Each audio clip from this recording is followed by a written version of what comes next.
Good morning, Ate Carmen. Kamusta ka na? Ngayong umaga ay pupunta tayo doon sa school. Kakausapin natin yung advisor mo para tanungin kung pwede kang pumasok kahit positive ka sa TB. O kung hindi naman pumayag, di pagbigyan ka na lamang ng module. So malaman natin, no, pag-pray natin kung ano ang magiging desisyon. Kamusta naman yung mga kapatid mo na yung dalawa, napasok ba? Hindi na rin napasok. Pero tuloy ang pag-aaral nila. Tuloy. Anong ginawa? Nagbumodule na lang. Sa bahay na lamang. Hindi pumayag yung teacher kasi positive nga, di ba? Mahirap na, baka mahawaan yung ibang klase. Kaya ikaw ngayon, sasamahan kita sa school. Papaalam tayo sa teacher mo kung papayag. Pero bago tayo pumunta doon, Ate Carmen, bibili tayo ng face mask, ha? Magpe-face mask ka na. Pagkatapos natin pumunta ng school, mamimili tayo ng mga dapat bilhin natin para sa inyo, ha? Kinakabahan ka ba? Ilang araw ka na hindi pumapasok? Mag-iisang linggo na. Bakit? Nahiya ka? Bakit ka nahiya? Baka makahawa yung sakit mo. Ay sige, punta tayo sa school. Kausapin natin si teacher, ha? Ay sige, sasamahan na kita. Nahiya ba si nanay at tatay mo na samahan ka doon?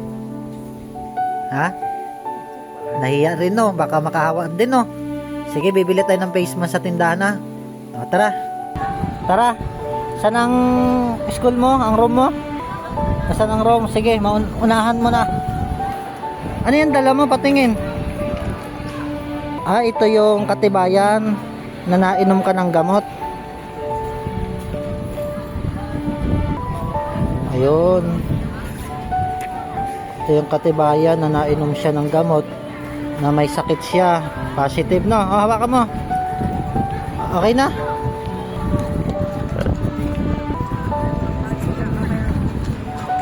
Pares kami naka-face mask. Baka daw kami magkahawaan eh. Ano? Baka daw tayo magkahawaan. Ate Carmen, nakausap ko na yung advisor mo. Ang sabi ni ma'am, i-update niya ako sa Lunes. Magawa ng paraan, di magmumodule ka na lamang. Sa loob ng isang linggo, isang beses ka lamang papasok. Kukuha ka ng iyong activity. Tapos yung module mo, para ka lamang makapagpatuloy sa pagpasok. At hintayin ko yung update ng advisor mo, no? Kakausapin niya yung mga subject teacher mo. Nabigyan ka ng module at doon ka na lang sa inyo, no? Kasi positive ka sa TB. Mas maganda yung nagmo-module ka na lamang para secure yung ibang mga kaklase mo, no? At mga estudyante. At ang sabi naman ni ma'am, mabait yung teacher mo, Ate Carmen. Gagawa siya ng paraan, no? Kakausapin niya yung guidance, no? Para ikaw makapasok. Then ngayon uwi na tayo. Hintayin ko na lamang yung update ni ma'am.